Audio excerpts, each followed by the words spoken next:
Hello, my love. Welcome and welcome back to my YouTube channel. Welcome to a vlog.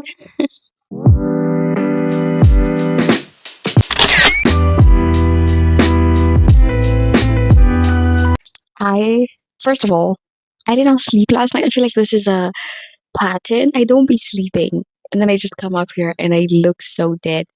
But I did not sleep last night, okay? So I have two reasons why I'm starting another vlog, despite the fact that I have billions of videos to be editing. One is I need to rant about some books I just read. And two, I'm going to see Supergirl today, cinema, and I was just like, that's fun. So I just wanted to vlog it. So about the three books that I want to talk about, air quotes, because the first one is a movie. I finally succumbed to the peer pressure and I watched every year after. Oh my god, it was good in terms of like, oh, it was good, had good filming, good production, good things that make a movie good.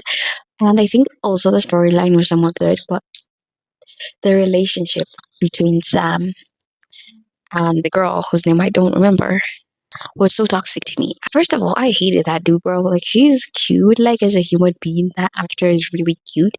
But the guy, like, Sam, oh my god, the movie ended and he still hadn't taken responsibility for his part in their like shitty relationship on and off thing.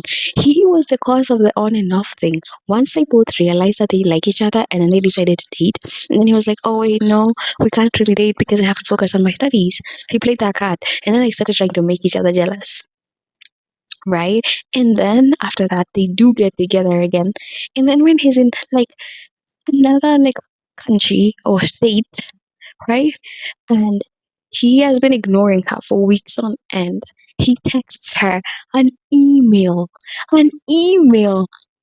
to break up with her. I'm sorry. I know what she did after that was really like shitty and obviously unforgivable, but he played a part in it. And I would love if he had taken like ownership or accountability or responsibility, or he was also in the wrong. I think that was toxic and hope to God that they did not get together for her sake, her well being. Like, she literally threw all her morals out the window. She threw all her self worth out the window, bro, for this guy.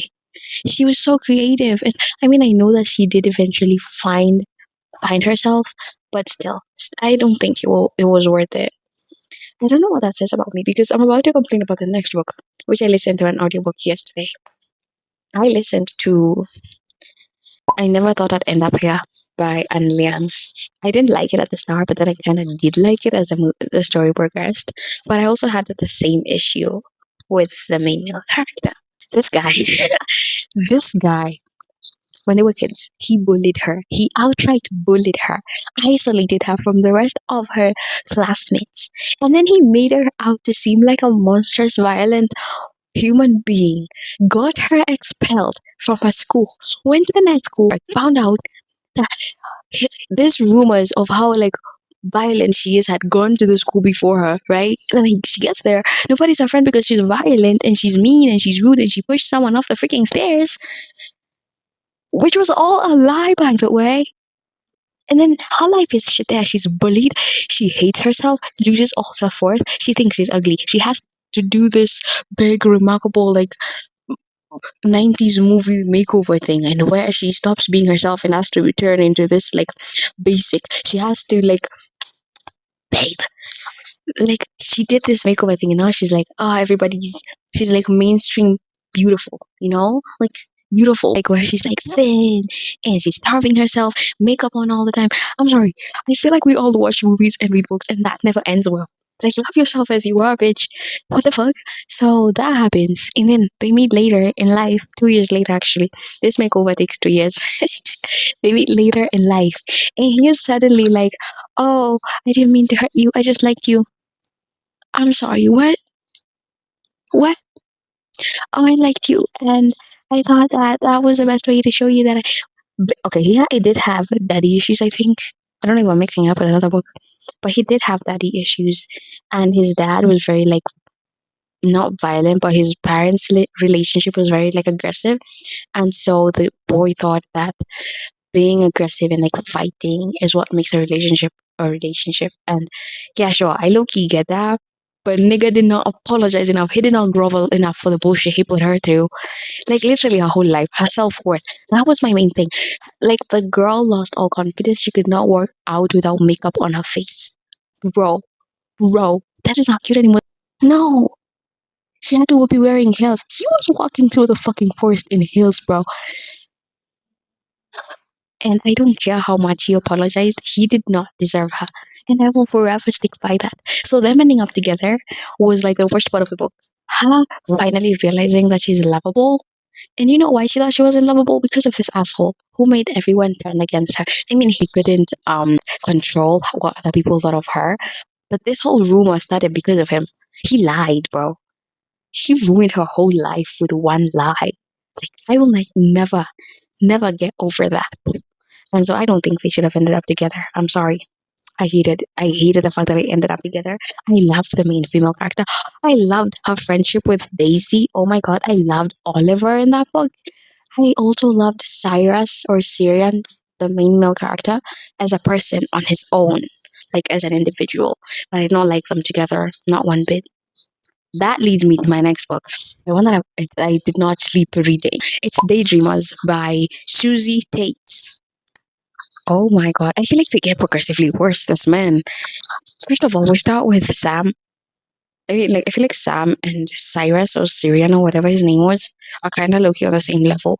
But Felix, do not get me started on that asshole. Oh my god, I was literally yelling in the middle of the night. I hate this man. I need him dead. He had no redeeming qualities. Nothing, bro. This man, nothing. And he also had daddy issues. Boo fucking who, bro?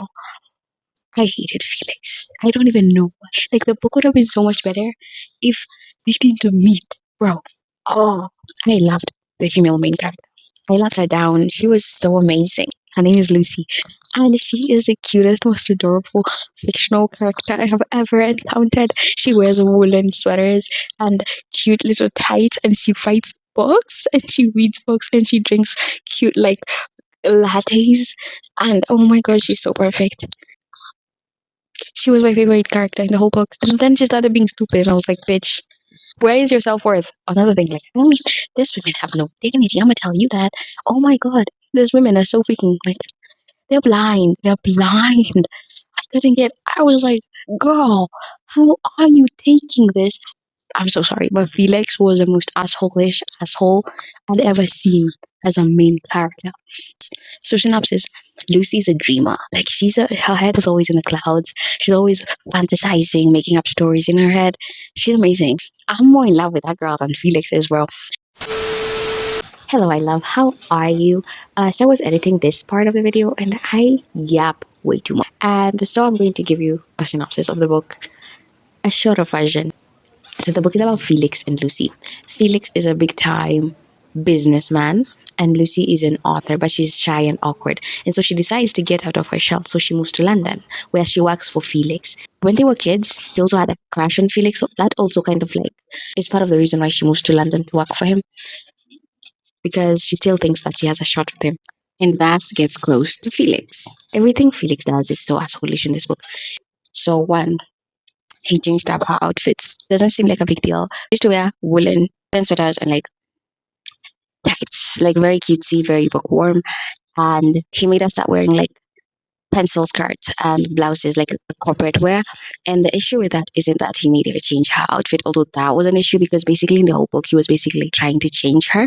The thing is, he has a very like cold office, and the girl has this like disease or something where her body's body temperature is lower than an average human being's, and so she needs to be warmed up all the time. But he doesn't take that into account, despite being with her during her childhood and realizing this about her that time.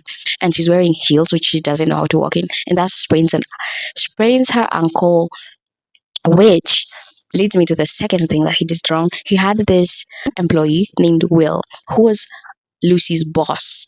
And the thing about Will, he was a sexual predator. Can I say that on here? He took advantage of women in the like office, and he got off of making them uncomfortable. So the thing is, he harassed Lucy multiple times, very like out in the open, according to me, because he made her walk on like sprained ankles and not like go to the nurse. He said like very mean comments out loud in the presence of Felix and in the presence of other people in the company. Point is, Felix saw all this happening and he did nothing about it. And it's not just about like, oh, he should be her savior. It's more about the fact that this was happening in his office, in his company. He has the power to be like, you're fired because you are a piece of shit. So that was my thing. Will was an asshole out in the open. Felix saw it and chose to ignore it. And then three, like, so this is the thing. So Felix knows that Will is harassing Lucy, right?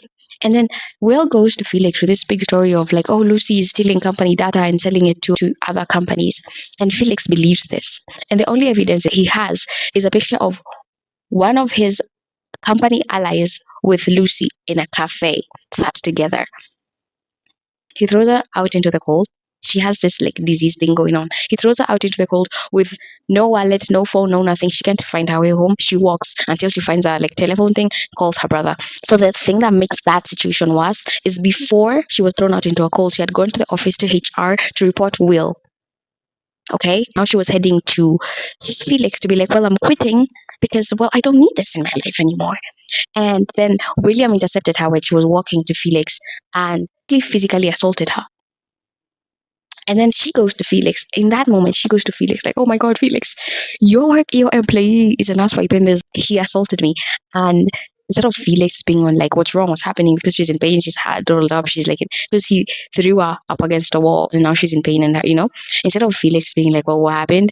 He's like, oh, you stole the company documents, blah, blah, blah. You're an evil, I don't know what. And then he throws her out. And then she proceeds to become sick, like really sick, like really sick, and is on the brink of death, literally. And then, days later, he's like, oh my God, I was such an asshole. How did I not know? Oh no, oh no. And then he goes to beg her for her forgiveness, and she relents, and they live happily ever after. If that is a woman's standard for a man, we have a long way to go. And the last thing is, he also, in his head, multiple times called her incompetent and useless because he believed that she lived in her mother's house, paid no rent, did nothing, was just there because she's shy and awkward and just lived in her head. While she's an epic fantasy author who makes millions more than he does. And I was like, I feel like this is the epitome of men who hate women but still want to be with women. That was what I was getting out of it. So that also pissed me off. So I really hated this book. One star. So that's basically it. That's my review. At the cameras. This is going to be an actual vlog, so I don't know what book I'll pick up next, but I will update you. Kisses.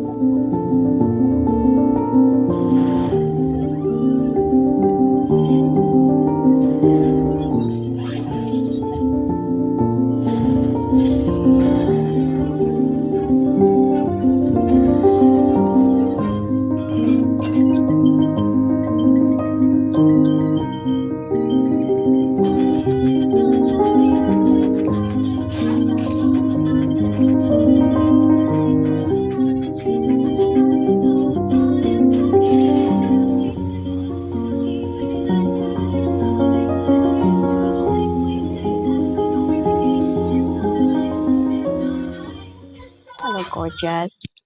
It's the next day, and I started a new book. It's called Star-Crossed Letters by Sarah D. Ham. It's really good. It's really cutesy, and it's about like two people who meet like over letters. Like they send pen pals, and that's how they interact. And then they switch over to texts, and they don't know each other. They have this rule where they don't share anything personal, and it's really cute. So the guy is like a movie star, and the girl is just like a writer. She's like a novelist, but she's not famous or anything. And she sold a typewriter. And when she sold the typewriter, she wrote a letter in it, and to the new owner of the typewriter, which turned out to be Chase, the movie star. And so now they both got feelings for the other one, but they're not supposed to share anything personal or their pictures or anything. And so they kind of both want to take it further, but Chase is afraid to do so because he's a movie star and he doesn't want to drag her into his movie star life because he's like, she's sensitive, she cannot take it. It's just going to be so bad because people are going to destroy her and tear her apart, and she doesn't want that. Her birthday, and her dead grandmother wrote her a letter for her 25th birthday, and it was like, you have to start taking risks. You have to have a summer of risks. Take risks, girl, because she's like an introverted, bookish girl who does nothing, who just like reads and writes. And so she decides that her first risk will be confessing to Chase that she has a crush on him and that she'd love to take things further. And Chase is obviously he doesn't want it. He does, but he doesn't. So she sends him a picture of herself and her name. And then she gets into an accident and her phone breaks. So I think the story is going to go like he's going to try and contact her, but he can't because her phone is broken and she doesn't have like her data. So when she gets a new phone, she can't like get his phone number and everything back. And I think he's going to fly out to her because he knows where she lives. I think she's going to like track her down and pretend that he doesn't know her. I think that's how it's going to go. I don't know, but I think that's how it's going to go. And then they're going to actually fall in love with each other IRL, and then he's going to have to confess that he's the guy she's been pen paling. I really like it. It's short, it's cute, it's sweet. I'm so excited. I hope he's not an asshole though, because I've been meeting a whole lot of those lately. I've also been crocheting. Let me show you. I'm crocheting a shirt. Here she is. I'm doing like a stripe thing. So I'm crocheting like I want to say polo shirt, but it's not really a polo shirt. I think it's just a shirt, like with like a shirt with the collars and the buttons at the middle. So that's what I want to crochet. I'm trying to gauge if I look funny in this head thing that I'm doing. So this is my outfit and like jeans, just like random ass jeans and shoes. Trying out oat milk. It's not good. It's not a replacement for milk, but it's decent.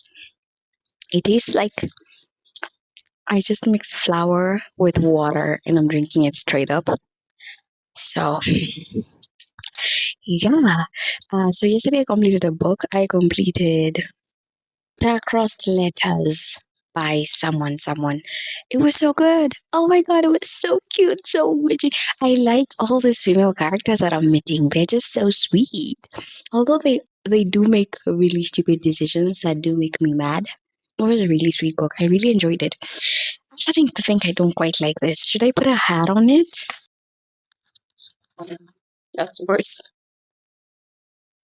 Yeah, I'll come back and tell you about Star-Crossed Letters. I'll come back and tell you all about my escapades and about the book.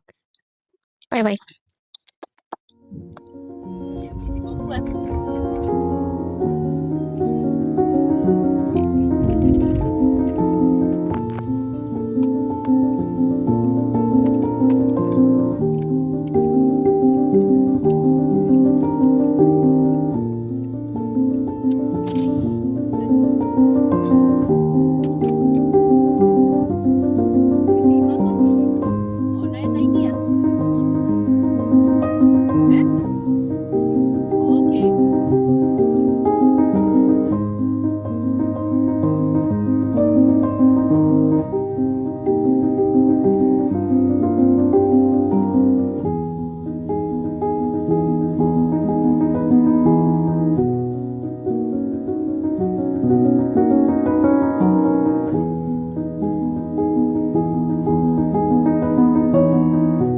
Hello, my love. So I don't remember anything about Star-Crossed Lovers, and I did not make a review of it, but I do know that I gave it 3.5 stars, and I thought it was bloody amazing. It was a cheesy, cutesy romance novel, and that's just what it was. The basic plot was he's a movie star, she's just a normal girl, and she's dealing with her own grief. He's dealing with his own life, and the rest of the plot was just about them overcoming shit in their lives to get together. It was basically it. It was an amazing read.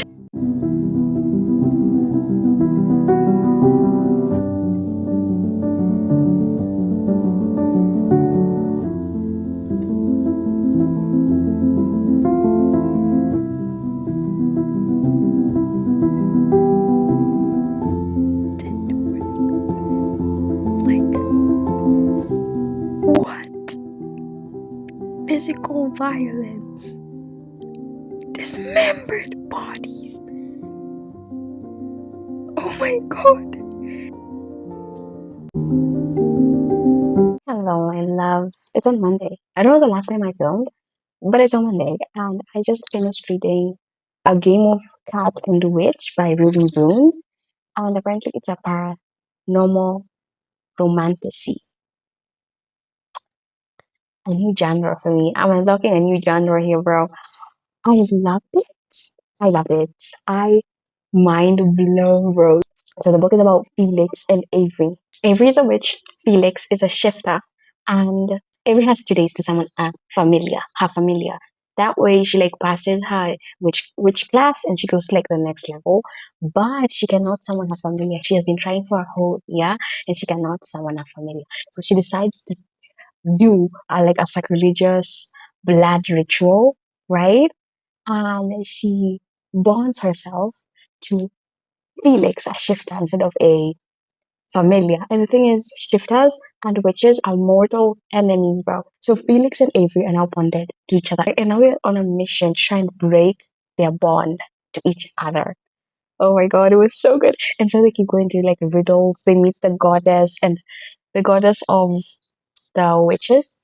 And the goddess is like shipping them. The goddess was one of like my favorite characters because the goddess was shipping them so bad, and she kept making sure that they would have to make physical contact and be intimate. But the book was just so funny. I binged it last night, and I think it reminded me of my Wattpad days when I used to read Wattpad paranormal books, werewolf shifters, dragon shifters, cat shifters. I used to read all sorts of vampires. I used to read about vampires, bro. I used to read about what do we call this god dog in hell? Siberius. Siberius, bro. I read a whole romantic Wattpad novel about falling in love with Siberius, the devil's dog, bro. It just made me feel like I was back in the time. And Ruby Rune writes so well. Like that was one of my favorite writing styles I've seen so far this year. Oh my god, I really like that. Like it was not so simple that it makes you feel stupid. Like premises of the book is already so far fetched that if it was written in a very like simplistic, stupid way, it would make me feel like an idiot reading that book. I enjoyed that book so much. I and the thing is, it ended like well for that first couple, but I'm so excited for the next couple. And the book isn't out. The book doesn't have a release date. It doesn't have a name, bro. Kill me. And it was not that short. It was like 300 and something pages. It was like it was an actual novel. I did not know that this was a whole genre. And I need more recommendations. Paranormal romantasy, I think. I'm not sure. And I want to start a new book. I already know what book I want to start. It's Midnight Message by I don't know which by, but it's Midnight Message, and I went to start it, and I heard that it's a stalker romance, and that both characters are stalking each other. But I've seen so many cute little excerpts on like Bookstagram and Book Talk that makes me really want to read that book. I'm not really into dark romance, but then again, I didn't think I was into paranormal romantasy. But here we are. Here we are, me gushing about a cat shifter who has shadows, by the way, and those shadows do things, bro. That was the craziest part. It was honestly really good. And I'm thinking, this is probably just scratching the surface. And there is more where that came from because I know Laura, she is a YouTuber, and the books that she reads are probably same, probably. I'm not sure, but I think they're the same genre, other than she reads like a lot of gothic romantasy. I don't think this was um gothic per se, but I don't know. I kind of feel like it gives off the a kind of like vibe. But I really enjoyed that one. I really want more Rex like that one. So I might just look that up. But I want to read the Midnight Message today, and then we'll see. I'm just really into reading. I've already read 4 books, and it's currently the 7th of July. So is it the 7th or is it the 6th? I think it's the 6th of July. So yeah, I've been reading. I don't have a life, so that's why I'm always reading.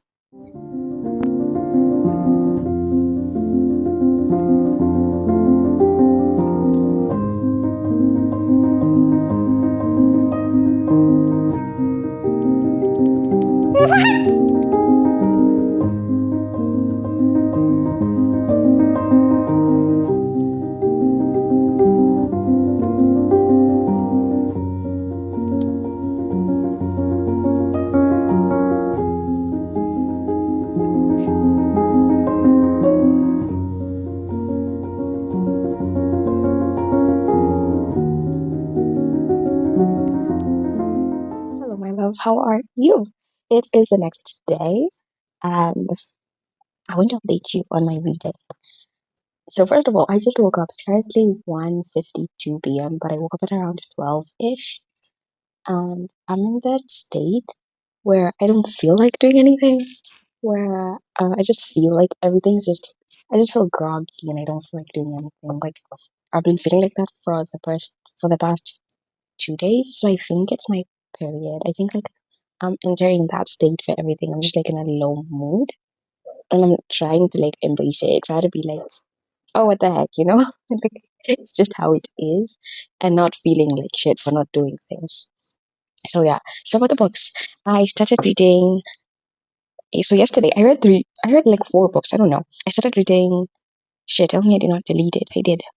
Uh, Midnight Message by, I don't remember who it's by, but I started reading Midnight Message. And oh my god, I thought I could handle it because it's a dark romance, stalker romance. I thought I could handle it. I can't. I cannot. I did try, but I got like, I think I did 20 pages and then I couldn't keep reading it because it was too weird for me, bro. Like it did say in the content warnings that there is toxic parasocial romance, but no, that was too weird. So I think the story is about this girl. She's a writer, and her books have been flopping, but she's a writer, and she's obsessed with this NHL player named Leo, and she's like literally obsessed. Like she has his face as her screensaver. She's like the BTS army fans. You know how weird they get like that. And so she's obsessed. She knows literally everything about him, his family, everything. And she one day, she sent him a midnight message talking about how she thinks he's really cute and that like she thinks he looks exactly like one of the characters she wrote about, Blake. And so in her head, she's kind of like made a Leo Blake. Like she thinks that Leo is exactly the guy she wrote about in her book. And so I think that's where the toxic thing comes in. And so one night, I think Leo tells the rest of his friends about that message. And they kind of like put her in a group chat and they're just calling her names and they're calling her names and you know all those like stupid comments that men make, like, oh, you should have come with me, oh, like I don't know, it was really disgusting and I really hated it. And so after that she started crying and I was like, why are you crying? You didn't even say anything like sexual in the message. Like nothing hinted at like, oh, I want you. It was just like, oh wow, you look cool. You look like the character I'm writing about. Would you like a copy of the book? And that was it. So like the response to that was really disgusting. And it was like, if the men in the book are going to be like that, I cannot read that. So I couldn't read that because of how obsessed she was with him. It was just, I was like, girl, wake the fuck up. What's wrong with you? I couldn't read that. So then I tried Hopeless Creatures by Elena Fagary. Fairy. By Elena. And this one is a Bratva romance. Rajan Mafia romance. And it's good. It's just that first of all, the thing about this, the first thing I hated was like the writing style. Like there was a lot of so first scene is this man, the main male character, is like bleeding out in an alley and she finds him, you know. And the first thing is that she was talking way too much in her head. She was like, "Oh my god, his dark blue eyes. Oh my god, da, da, da, da, da, da." She's like describing him for us, and I was like, "Okay, fine, cool." But the man is out there bleeding out, and then she moves closer to him. Oh my god, such a perfect face. Oh my god, he's so amazing. He's so handsome. Blah blah blah. I was like, "Oh my god," it was really annoying. I don't know. It just annoyed me. The writing annoyed me, but I did try and hold out. And I got to, I don't know what chapter I got to because this bitch made me start. Okay, so I got to chapter 18. So I did try like 111 pages into the book, bro, but I think I want to DNF it, but I'm not sure yet. So the book is about Mikhail and Cassandra, and Mikhail is a mafia guy, and his mafia is like falling apart because his dad and his older brother died, and he was not supposed to take up like the mafia don thing.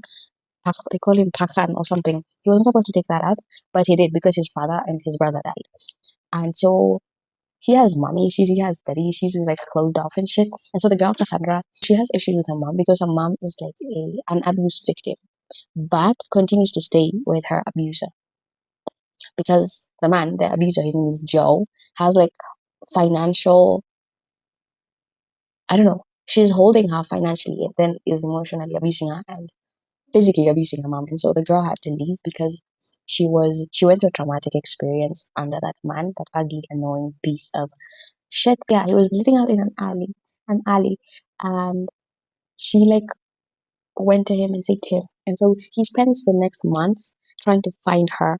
And then one day she's going to like one of his clubs, and he recognizes her, and he like tries to talk to her, but she's scared of him because in her head he's a criminal and he's probably looking for her to like hurt her because she saw things she was not supposed to see.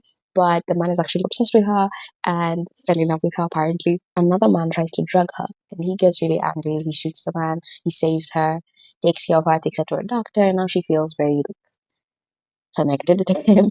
And it just keeps going on like that. He's not very violent, which I kind of like. He's not like, oh, she's mine. Nobody should touch her. She's mine. He's very nice, actually. But the thing that's putting me off is, first of all, the writing. Just like, ugh, girl, get a grip. And then the man is like, oh, I can't bring her into my world. I can't turn her into my mother. Blah, blah, blah. What if a monster like my father? Yeah, that mentality. But that was my update. I also have this book that I'm supposed to be reading. And I also do not like this book. I feel like I already said this. I don't know when I said this, but I don't like the writing. First of all, it's very simplistic and weird. And then I also don't like the character in this book that I've met so far. Shapi Tinka. He's very immature for a 50-something-year-old man. It's quite disgusting to read about, actually.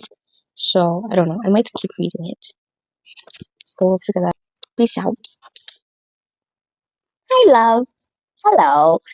I hope this thing is picking up my audio. Okay. So update, I want to update you because I've not been updating this vlog. I I was reading Hopeless Creatures the last time we talked. I gave up on that one. So the next book that I picked up was Second Tides the Charm by Chandra Bloomberg. And that one was really decent. It was about a girl named Hope and a guy whose name I do not remember.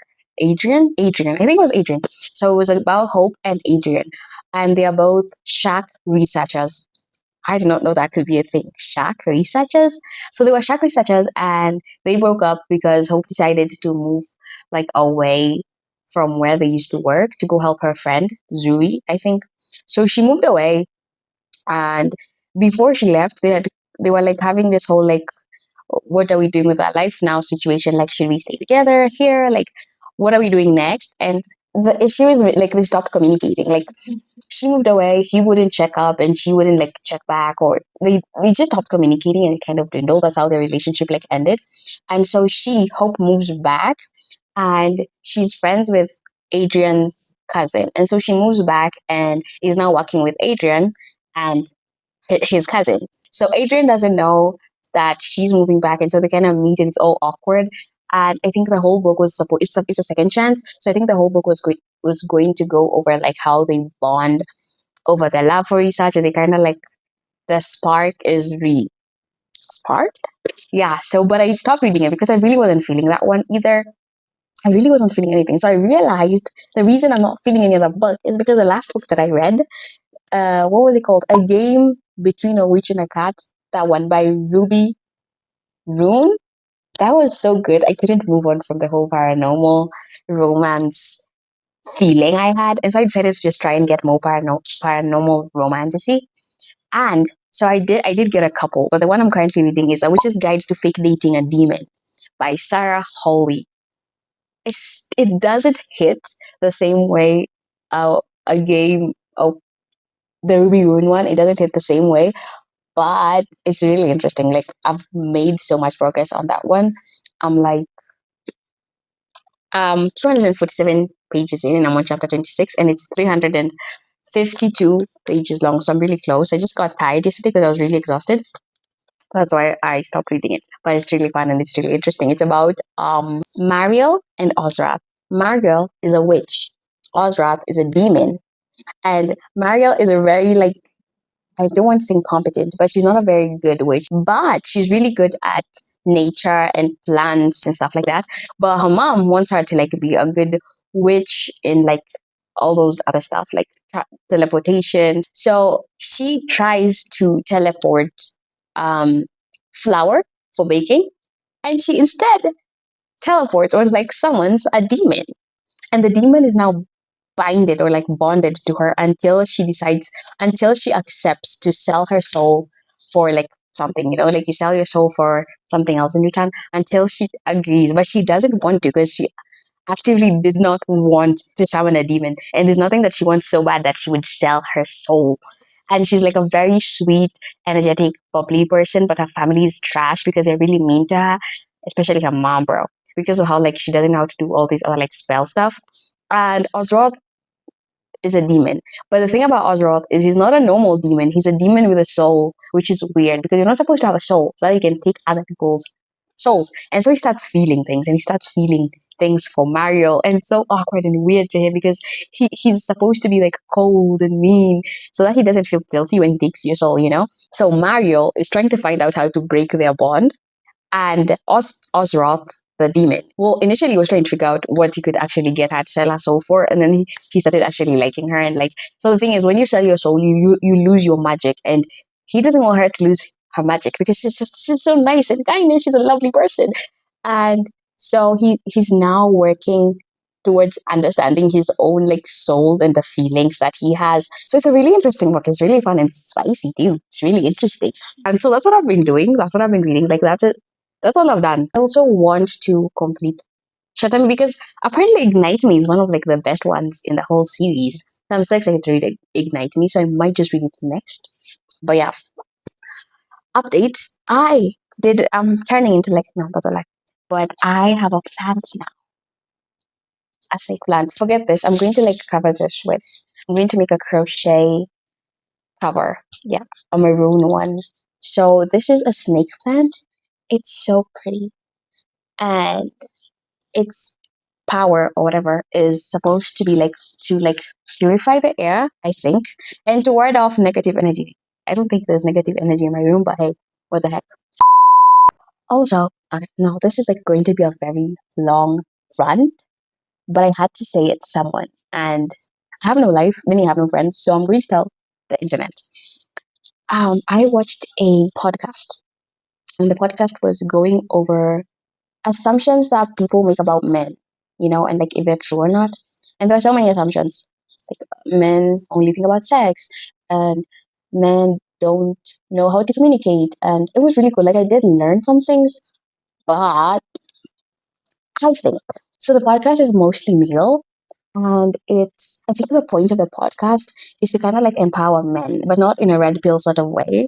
Just like empowerment, like learn how to talk about your feelings and like to just talk about like stuff like to empower the boy child. Because right now it's all about like the woman.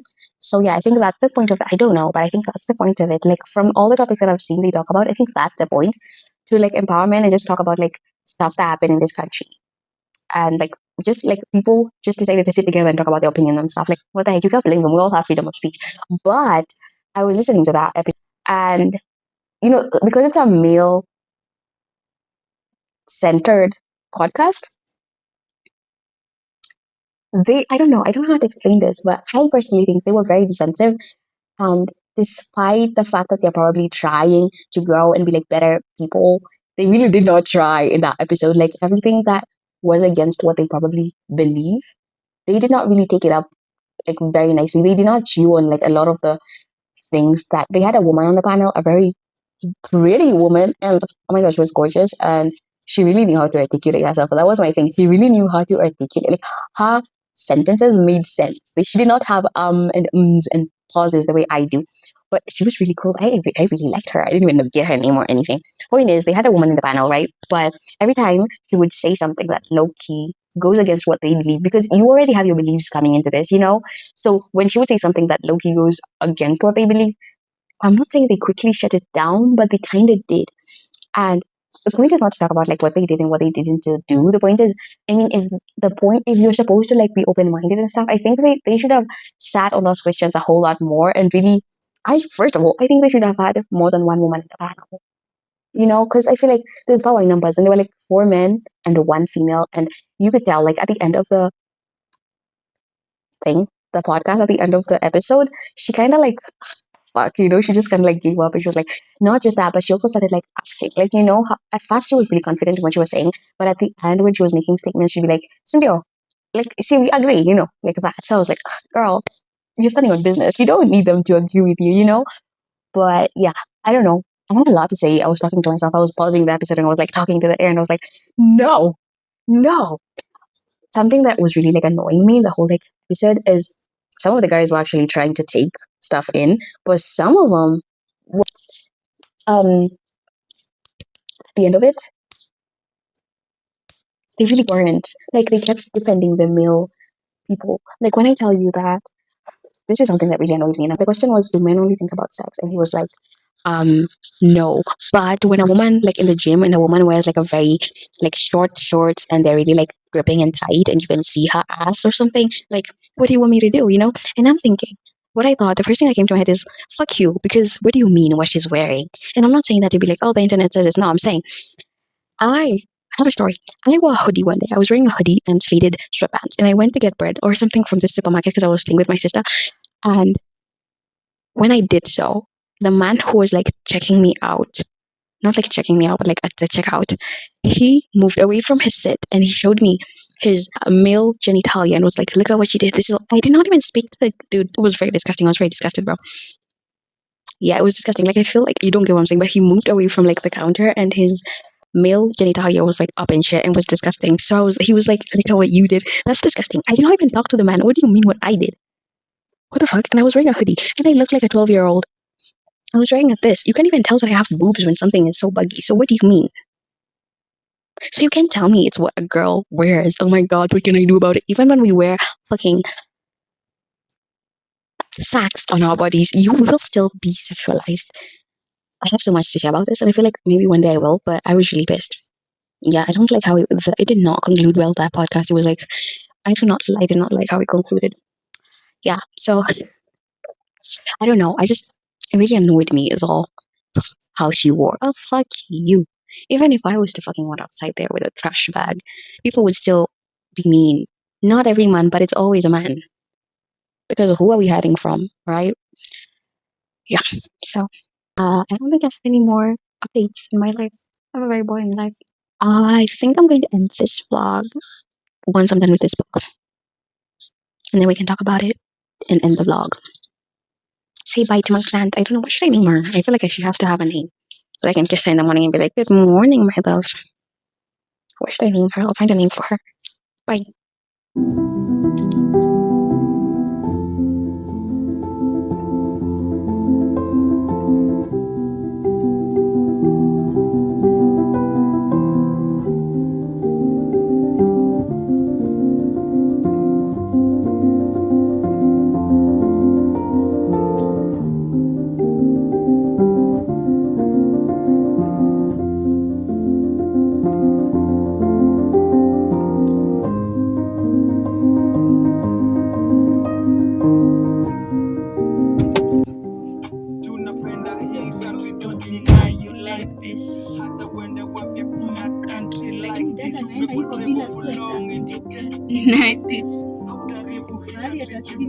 Like this.